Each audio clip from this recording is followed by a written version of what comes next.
নমস্কাৰ বন্ধুসকল, স্বাগতম জনাইছোঁ ইনফোজব আসাম চেনেললৈ। আপোনালোকক আগতেও জনাইছোঁ যে ইনফোজব আসাম চেনেল এটা জব ৰিলেটেড চেনেল হয়। ইয়াতে আপোনালোকে বিভিন্ন ধৰণৰ চাকৰি খবৰ পাব, গভৰ্ণমেণ্টৰ লগতে প্ৰাইভেট আৰু সকলোবিলাক খবৰেই পাই থাকিব। সকলোবিলাক চাকৰি খবৰ পাব। লগতে আপোনালোকে ইয়াতে এডমিট কাৰ্ড যদি ৰিলিজ হয়, যিকোনো পৰীক্ষাৰ এডমিট কাৰ্ড বা আপোনালোকৰ ৰিজাল্ট সকলোবিলাক এই চেনেলত আপোনালোকে পাই থাকিব। গতিকে আপোনালোকে যদি ইনফোজব চেনেল নতুনকৈ আহিছে তেনেহ'লে ছাবস্ক্ৰাইব কৰি ল'ব। এতিয়া আগবাঢ়িছোঁ আপোনালোকক আজিৰ যিটো চাকৰি খবৰ সেইটো আপোনালোক জনাবলৈ আহিছোঁ। এইটো মই ৰিড মোৰ কৰি দিছোঁ। এইটো আমাৰ ইনফোজব আসাম blogspot.com এইটো আমাৰ ইনফোজব আসামৰ ৱেবছাইট হয়। যিটো চাকৰি ওলাইছে আজি Bodoland territorial council BTC Kokrajhar আসামৰ ফালৰ পৰা ওলাইছে আৰু ইয়াতে আপোনালোকৰ ৰিক্ৰুটমেণ্ট এনাউন্সমেণ্ট মানে ইয়াতে আপোনালোকৰ 414টা ভেকেঞ্চি ওলাইছে ইন BTC ফৰেষ্ট ডিপাৰ্টমেণ্টত ওলাইছে। ফৰেষ্টৰ যিটো পোষ্ট প্ৰথম যিটো পোষ্ট হয় ফৰেষ্টৰ সেইটো ভেকেঞ্চি আছে, অৰ্থাৎ পদ খালী হৈছে 84টা, 84টা পোষ্ট আছে।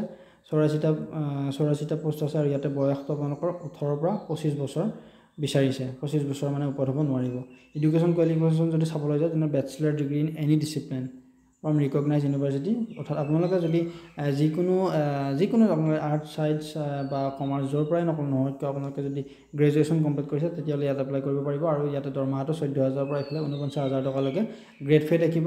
গ্ৰেড পে আপোনালোকৰ 6,200 টকা থাকিব। নেক্সট 2 নম্বৰ যিটো পোষ্ট হয় এইটো ইয়াতে বেছি সংখ্যক পোষ্ট আছে, ফৰেষ্ট গাৰ্ডৰ পোষ্ট হয় এইটো। ইয়াতে আপোনালোকৰ ভেকেঞ্চি হ'ব 330টা আপোনালোকৰ পোষ্ট ওলাইছে আৰু বয়সটো একেই, আপোনালোকৰ 18 বছৰৰ তলত হ'ব নোৱাৰিব আৰু 25 বছৰৰ ওপৰত হ'ব নোৱাৰিব। ইয়াতে কিন্তু এডুকেশ্যন কোৱালিফিকেশ্যনটো HS বিচাৰিছে, অৰ্থাৎ হায়াৰ ছেকেণ্ডেৰী যদি আপোনালোকে পাছ কৰিছে তেনেহ'লে হায়াৰ ছেকেণ্ডেৰী পাছ কৰিলে ইয়াতে এপ্লাই কৰিব পাৰিব। আৰু ইয়াতে আপোনালোকৰ দৰমহাটো 14,000 পৰা 49,000 টকালৈকে গ্ৰেড পে থাকিব 5,600 টকা। এতিয়া আপোনালোকে চাব ইয়াতে resident candidate must B from BTC area, অৰ্থাৎ আপোনালোকে ক'ত হ'ব লাগিব, BTC এৰিয়াৰ হ'ব লাগিব। BTC এৰিয়াৰ বাহিৰত যদি আপোনালোকে কেণ্ডিডেট হয় তেনেহ'লে ইয়াতে এপ্লাই কৰিব নোৱাৰিব। এজ ৰিলেক্সেশ্যনটো আপোনালোকৰ OBC বা MMC আপোনালোকৰ 3 বছৰ দিছে আৰু ST SC আপোনালোকৰ 5 বছৰ বিচাৰিছে দিছে। এতিয়া এপ্লিকেশ্যন ফিজটো আপোনালোকৰ জেনেৰেল OBC MMC যিসকল আছে তেওঁলোকৰ 150 টকা আপোনালোকে চালান কাটিব লাগিব, অৰ্থাৎ আপোনালোকৰ ফিজ দিব লাগিব এপ্লিকেশ্যন ফিজ, আৰু ST SC কাৰণে 100 টকা। পে'মেণ্ট মোডটো আপোনালোকে কি কৰিব পাৰিব, ট্ৰেজাৰী চালান আপোনালোকে কৰিব পাৰে, ঠিক আছে। কোকৰাঝাৰ ট্ৰেজাৰী অফিচত গৈ বা IPO এইবোৰ কোকৰাঝাৰ হেড পোষ্ট অফিচত গৈ আপোনালোকে ইয়াতে চালান কাটিব লাগিব। এপ্লাইটো আপোনালোকে কি কৰিব লাগিব, ইয়াত ডেডলাইন দিয়া আছে এপ্ৰিলৰ 3 তাৰিখে আপোনালোকৰ লাষ্ট ডেট, 5টা বজাৰ আগত আপোনালোকে ইয়াত এপ্লাই কৰিব লাগিব।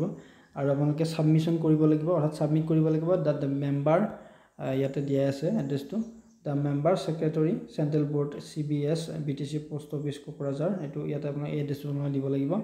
আৰু আপোনালোকে কি কৰিব লাগিব, আপোনালোকৰ টেষ্টিমনিয়েলছখিনি বা কণ্টেক্ট ডিটেইলছ যিখিনি আছে এখন এনভেলপত এখন ধুনীয়াকৈ খামত আপোনালোকৰ চাইজটো ইয়াতে দিয়া আছে 23 চেণ্টিমিটাৰ × 10 চেণ্টিমিটাৰ এটা খামত আপোনালোকে দিব লাগিব। উইথ পোষ্টেল ষ্টাম্প লাগিব 5 টকীয়া, আৰু আপোনালোকে ইয়াতে পোষ্টৰ নাম দিব লাগিব। এইটো আপোনালোকে কোনটো পোষ্টত এপ্লাই কৰিছে, ইয়াতে ওপৰত যে 2টা পোষ্ট দেখালোঁ, এটা ফৰেষ্ট গাৰ্ড আৰু এটা ফৰেষ্টাৰ, আপোনালোকে যিটো পোষ্টত এপ্লাই কৰিব সেইটো আপোনাৰ নাম দিব লাগিব। আপোনালোকৰ ষ্টাৰ্টিং হৈছিলে 13 মাৰ্চৰ পৰা আৰু লাষ্ট ডেট আছে 3 এপ্ৰিল। গতিকে আপোনালোকে অতি সোনকালে ইয়াত এপ্লাই কৰি লওক, ঠিক আছে। যদি আপোনালোকে চেনেলটোলৈ নতুন গৈছে, মই আকৌ এবাৰ কৈছোঁ আপোনালোকে চেনেলটো ছাবস্ক্ৰাইব কৰি থ'ব, কাৰণ ইয়াতে আপোনালোকে আৰু পৰৱৰ্তী আকৌ নতুন যি আপোনালোকৰ চাকৰি খবৰ ওলাব, যিকোনো ধৰণৰ খবৰ আপোনালোকে ইয়াতে চেনেলটোত পাই থাকিব। গতিকে আশা কৰোঁ আপোনালোকৰ ভিডিঅ'টো চাই ভাল পালে। যদি ভাল পালে তেনেহ'লে আপোনালোকৰ বন্ধুবৰ্গৰ সৈতে ভিডিঅ'টো শ্বেয়াৰ কৰিবলৈ নাপাহৰিব আৰু লাইক কৰিবলৈ একেবাৰে নাপাহৰিব। তো আজিলৈকে এইখিনি আছিলে, ধন্যবাদ। জয় অসম।